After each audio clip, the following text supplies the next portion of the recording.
So will you please give your warmest greetings to the newest king of comedy, Rupert Pupkin. Do you remember Robert De Niro? The face of American cinema. The man who defined intensity, discipline, and greatness. On screen, he was untouchable, a symbol of control and power. But behind closed doors, his private life told a far darker story, filled with control, silence, and explosive legal battles that stunned even Hollywood insiders. And even more shocking, many of these details only surfaced decades later, in cold court transcripts and sworn testimonies. How could one of the greatest actors of all time lose control of everything off camera? Rare photos, unseen moments, and untold truths will be revealed in this video. Watch until the end to understand why Robert De Niro remains both revered and deeply unsettling. Robert De Niro was born on August 17, 1943, in Manhattan, New York, into a world that looked cultured, refined, and quietly distant. His parents, Virginia Admiral and Robert De Niro Sr., were respected painters immersed in the intellectual art circles of Greenwich Village. Their apartment was filled with canvases, books, conversations about aesthetics and meaning, but not warmth. When De Niro was only 2 years old, his parents divorced, and a fracture left a silence that would shape him far more deeply than any later applause. His father, a gifted abstract expressionist who struggled with his own identity and inner conflicts, drifted in and out of his son's life. His mother, disciplined and fiercely independent, became the dominant presence, supportive, but emotionally reserved. Love was not expressed through affection. It was shown through structure, expectations, and distance. De Niro later described his childhood as quiet, almost isolated. He spoke little, observed more than he participated. He learned early that feelings were not to be displayed, they were to be controlled. Growing up in Little Italy, young De Niro was surrounded by noise, movement, and danger. Street violence was common. Authority was respected. Weakness was not. Locals nicknamed him Bobby Milk because of his pale complexion, a harmless nickname that nonetheless marked him as different, someone slightly out of place. Rather than fighting back, he withdrew. He watched. He studied faces, gestures, the subtle shifts in power between people. Without realizing it, he was already training himself. At the age of 10, De Niro appeared on stage for the first time, playing the Cowardly Lion in a school production of The Wizard of Oz. For the first time, he felt something unfamiliar, permission to express what he never could in real life. Fear, rage, vulnerability. On stage, these emotions were not punished, they were applauded. Acting did not free him emotionally. It gave him control over emotion, a crucial distinction that would define his entire career. He enrolled in the High School of Music and Art, later transferring to the Stella Adler Conservatory and studying under Lee Strasberg at the Actors Studio. While other students sought fame, De Niro sought disappearance. He did not want to be seen as himself. He wanted to become someone else entirely. His upbringing had taught him that identity was fragile, and safety came from discipline, silence, and mastery. Acting became a controlled environment where chaos could exist, but only under his command. This emotional restraint became his armor. Friends described him as polite, but unreachable. Teachers praised his focus, but noted his detachment. There were no stories of wild rebellion, no dramatic childhood breakdowns. Instead, there was something colder, a slow internal tightening. Feelings went inward, tension accumulated, control became survival. The seeds of his future contradictions were planted early. A boy raised in an artistic home, yet emotionally starved, surrounded by creativity, yet fearful of vulnerability, drawn to darkness, but obsessed with discipline. This was not a childhood that produced joy, it produced precision. Years later, audiences would celebrate De Niro's intensity, his ability to disappear into violent, broken, obsessive men. Few realized how much of that power came not from imagination, but from a lifetime spent learning how to lock emotion away, then release it only when absolutely necessary. And as his career began to rise, that same emotional architecture, silence, control, suppression, would propel him toward greatness, while quietly preparing the ground for conflicts that fame could no longer contain. By the late 1960s, Robert De Niro was not chasing fame. He was chasing precision. While other young actors look for visibility, he looked for erasure, the ability to disappear so completely that nothing of the original man remained. He trained obsessively at the actor's studio, absorbing the teachings of Lee Strasberg, while also drawing discipline and psychological focus from Stella Adler's methods. For De Niro, technique was not theory. It was survival. His early film roles were small, often overlooked. Greetings in 1968, Bloody Mama in 1970. Performances that hinted at intensity, but not yet greatness. Casting directors found him serious, quiet, difficult to read. Some mistook that for a lack of charisma. Others sensed something dangerous beneath the surface. A tension that never fully released. Everything changed when he met Martin Scorsese. Their first collaboration, Mean Streets in 1973, did not simply launch De Niro's career. It unlocked him. Scorsese saw what others missed. De Niro did not act rage, he stored it. He did not perform violence. He understood its rhythm. On set, De Niro was methodical, restrained, almost eerily calm. Then the camera rolled and something feral emerged. This was method acting taken to an extreme. For Taxi Driver, De Niro obtained a real cab driver's license and spent weeks driving through New York at night, absorbing the city's decay, listening, watching, memorizing faces. He lost weight. He isolated himself. He practiced speaking into mirrors, rehearsing Travis Bickle's thoughts until they felt inevitable rather than scripted. The now iconic "you talking to me" was not a line. It was a psychological leak. With Raging Bull, the process turned brutal. De Niro gained over 60 pounds to portray Jake LaMotta's decline, then stripped the weight away again. The transformation damaged his body, strained his health, and alarmed those around him. But he refused shortcuts. Pain, to him, was evidence of truth. If a role did not hurt, it was incomplete. Off camera, he remained distant. Colleagues described a man who arrived early, spoke little, observed everything. He did not socialize. He did not explain himself. Control was absolute. Every movement was planned. Every emotional release was scheduled, and only allowed when the camera demanded it. Audiences began to sense it. De Niro's performances did not feel dramatic. They felt invasive. Viewers were not watching characters unravel. They were being pulled into the unraveling itself. Awards followed. Respect followed. Fear followed. De Niro became known as an actor who would go anywhere, no matter the cost. But there was a price no script could contain. Living inside violent minds required a form of emotional locking, and unlocking that blurred boundaries. The same discipline that allowed De Niro to dominate the screen also trained him to suppress vulnerability completely. Feelings were tools. Control was non-negotiable. Relationships became secondary to mastery. As his reputation grew, so did the distance between the man and the world around him. Method acting gave him power. It also deepened his isolation. And while Hollywood celebrated the genius it saw on screen, few noticed how much pressure was building beneath that quiet exterior. The performances were becoming legendary. The silence was becoming heavier. And as fame arrived in full force, the gap between Robert De Niro the icon and Robert De Niro the man was about to widen beyond repair.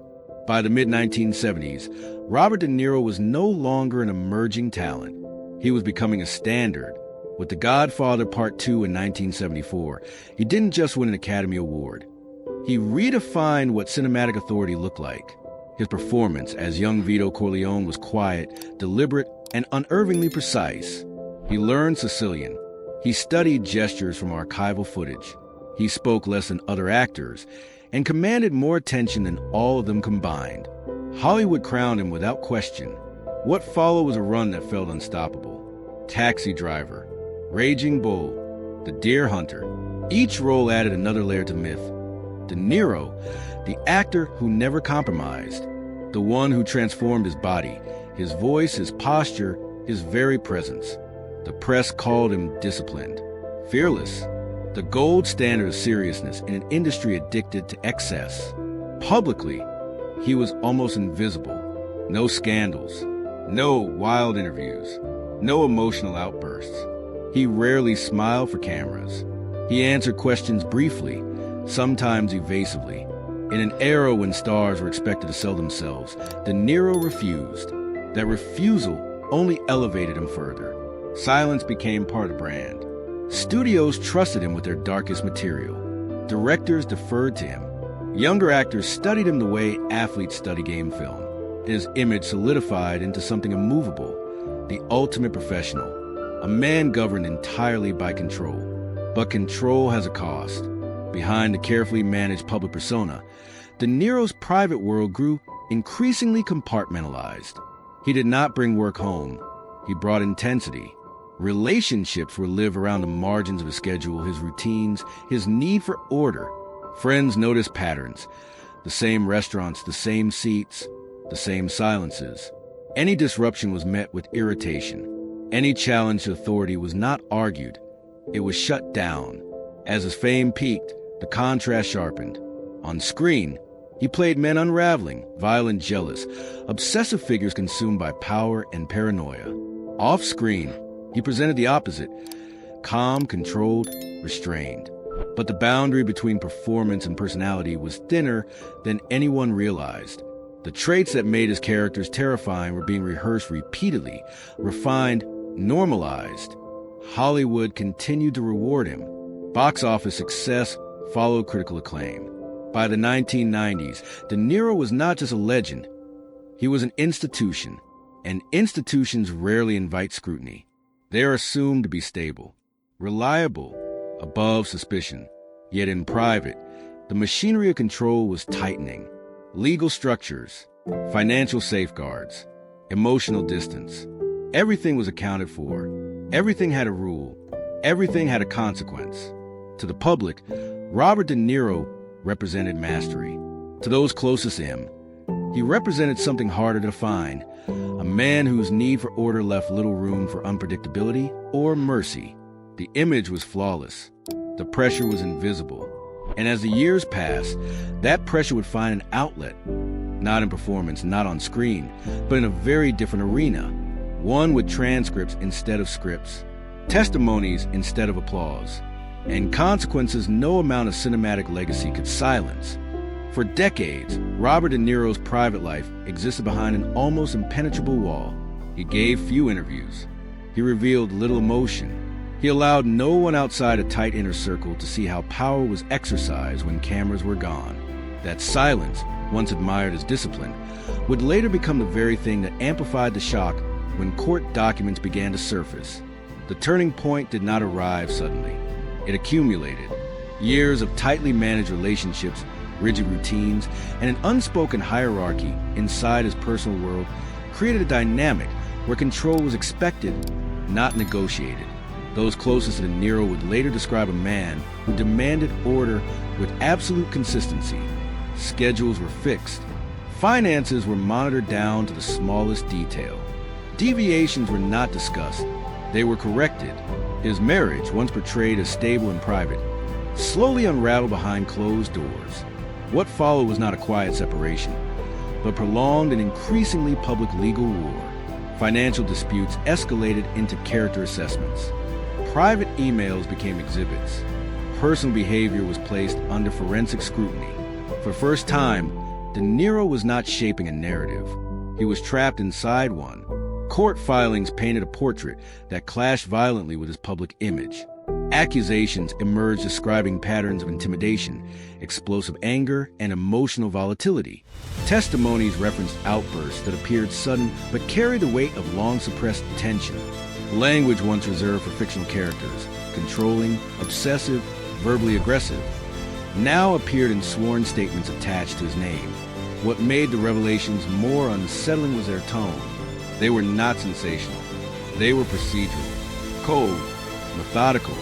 The words read like blueprints of a life governed by dominance rather than dialogue. This was not a celebrity meltdown captured by paparazzi. It was a slow dissection of power dynamics conducted in legal language.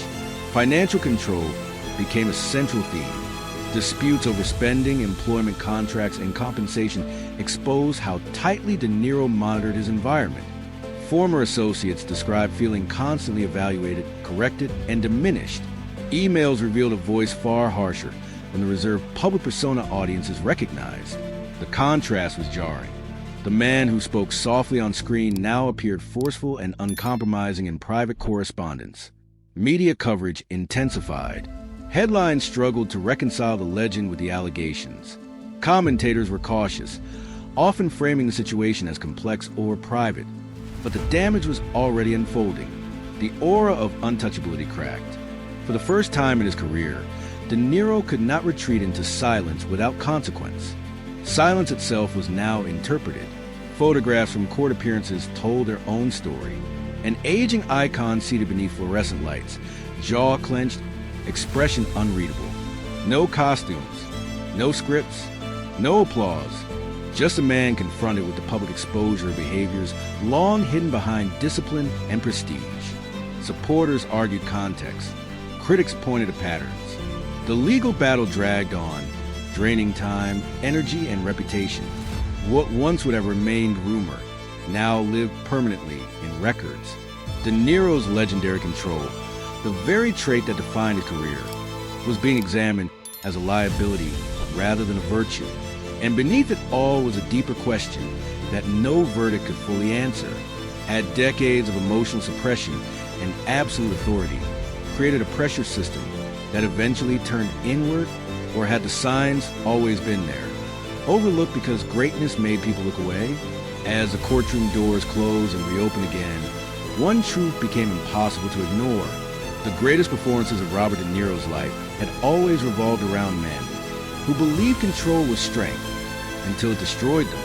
And this time, there was no director to call cut. As the legal conflict surrounding Robert De Niro deepened, the narrative no longer belonged to interpretation or legacy. It belonged to documentation. Testimony followed testimony, each adding weight to a portrait that felt increasingly incompatible with the myth Hollywood had protected for decades. What emerged was not a caricature villainy, but something more unsettling, a pattern of behavior shaped by power, habit, and the absence of emotional restraint. Former employees described working environments defined by unpredictability. Anger, they claimed, arrived without warning and without proportional cause. Language used in private communications revealed contempt rather than frustration. Court records detail moments where De Niro allegedly reduced those around him to functions rather than people. Replaceable, subordinate, easily dismissed. In this world, loyalty was assumed. Dissent was punished. What shocked many observers was how closely these behaviors mirrored the characters that made him famous. Men obsessed with control. Men who interpreted disagreement as betrayal. Men who justified cruelty as necessity. For years, audiences believed De Niro was exposing these personalities from the outside. Now, critics questioned whether he had been rehearsing them. The courtroom stripped away the protective distance of cinema. There were no close-ups to soften perception, no music to guide emotion, only stark transcripts read aloud, their tone flat, their implications heavy. When confronted with the allegations, De Niro did not perform remorse. He remained composed, defensive, controlled. The same stillness that once signaled mastery now suggested rigidity. Public reaction fractured along generational lines. Younger audiences, less invested in preserving legacy, demanded accountability. Older admirers struggled to reconcile admiration with discomfort. Media outlets walked a careful line, emphasizing due process while acknowledging the undeniable erosion of De Niro's untouchable status. Yet the most damaging consequence was not reputational. It was psychological. The legal battles forced De Niro into exposure.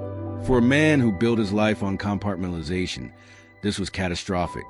Private mechanisms of control were dismantled under public scrutiny. Every email, every financial decision, every outburst was frozen in time and replayed without context or escape. Even victories in court fell hollow. No ruling could restore the distance he once commanded. Silence no longer protected him. Control no longer commanded respect. The man who once disappeared into characters now found himself unable to disappear from his own reality. In the years that followed, De Niro's public appearances became rare and measured. Interviews avoided personal topics. Statements were carefully vetted. The legendary intensity remained, but it was tempered by caution rather than confidence. Power had shifted. The gaze was no longer his to command. What the courtroom ultimately revealed was not a contradiction, but a convergence. The discipline, suppression, and dominance that fueled De Niro's greatest performances had never been confined to art. They were part of the architecture of his life. For decades, success insulated him from consequence. When that insulation failed, the collapse was quiet, but irreversible. The myth of Robert De Niro did not shatter in a single scandal. It eroded through exposure, through documentation, through the slow realization that greatness on screen does not exempt anyone from accountability off it. And as the legal battles faded from headlines, one truth lingered in their wake. The most dangerous roles are not the ones an actor plays, but the ones he lives without an audience. After the courtroom lights dimmed and headlines moved on, Robert De Niro entered a phase that felt unfamiliar even to longtime observers. Not collapse, not redemption, silence, a deliberate retreat into measured appearances and carefully controlled public moments. For a man whose life had been built on command, of craft, of environment, of narrative, this withdrawal marked a profound shift. He did not offer emotional statements. There were no public apologies framed for absolution. No confessional interviews designed to reset his image. Instead, De Niro leaned into restraint. Interviews became rare and tightly focused on work. Personal questions were deflected or ignored. The message was subtle but firm. The private world would remain closed, even if its outlines had already been exposed. This silence was not passive. It was strategic. Years of method discipline had trained him to endure scrutiny without reaction. Where other figures might spiral, De Niro calcified. He returned to routine, to structure, to work. Films continued, though the roles often reflected age, authority, and distance rather than volatility. The intensity was still present, but it had cooled, less explosive, more watchful. Public perception adjusted slowly. Some saw dignity in his refusal to perform contrition. Others interpreted it as avoidance. What became clear was that the era of unquestioned reverence was over. Every appearance now carried context. Every performance was read against a backdrop of documented behavior. The separation between art and artist, once taken for granted, grew thinner. Privately, those close to him noted changes that were less visible to the public. Less spontaneity, more caution, fewer voices in the room. Control remained, but it was no longer expansive. It contracted. The architecture of his life tightened inward, as if minimizing exposure could restore equilibrium. This period did not deliver catharsis. There was no single moment of reckoning, no dramatic turn toward reconciliation. Instead, there was endurance, a quiet recalibration in which De Niro accepted that legacy, once fixed, could be revised but not erased. In cinema, he had mastered the art of transformation. In life, transformation proved slower, heavier, and far less forgiving. The silence that followed the storm was not emptiness. It was consequence. And in that quiet, a final question lingered. When the noise fades and control no longer guarantees protection, what remains of a man whose entire identity was built on mastery? In the years that followed, Robert De Niro's life settled into a slower, more contained rhythm. The relentless forward motion that once defined his career gave way to selectivity. Roles were chosen carefully. Public appearances were limited. The man who once dominated every frame now seemed more comfortable occupying the margins, present but no longer seeking command. Professionally, his legacy remained intact, but no longer untouchable. Film schools still studied his performances. Actors still cited him as a benchmark. Taxi Driver and Raging Bull remained pillars of American cinema. Yet the conversation surrounding his work had shifted. Where audiences once spoke only of genius, they now spoke of cost, of what it took to produce such intensity, and who absorbed the impact. De Niro's later roles often mirrored this recalibration. He portrayed figures of authority worn down by time, men defined by past power rather than present control. These performances carried a different weight, less ferocity, more gravity. It was as if the screen had become a place not for domination, but for reflection. Outside of film, his world grew smaller. He guarded privacy fiercely. Family life remained largely shielded from public view. shaped by the lessons of exposure and consequence. There were no grand statements about redemption, no overt attempts to reshape public opinion. De Niro seemed to understand something essential. That legacy is not corrected by explanation, but by time. Among critics and fans, the debate persisted. Some separated art from artists with ease, choosing to preserve the purity of his work. Others argued that understanding the man behind performances enriched rather than diminished their impact. His films, after all, had always explored power, violence, and moral fracture. Knowing that these themes extended beyond fiction forced a more uncomfortable, but perhaps more honest, engagement. In old age, De Niro became a paradox, a living monument whose foundations were no longer unquestioned, a legend still revered, but now viewed through a lens sharpened by accountability. He had not been erased. He had been contextualized. That may be the truest form of legacy, not myth preserved untouched, but truth acknowledged alongside achievement.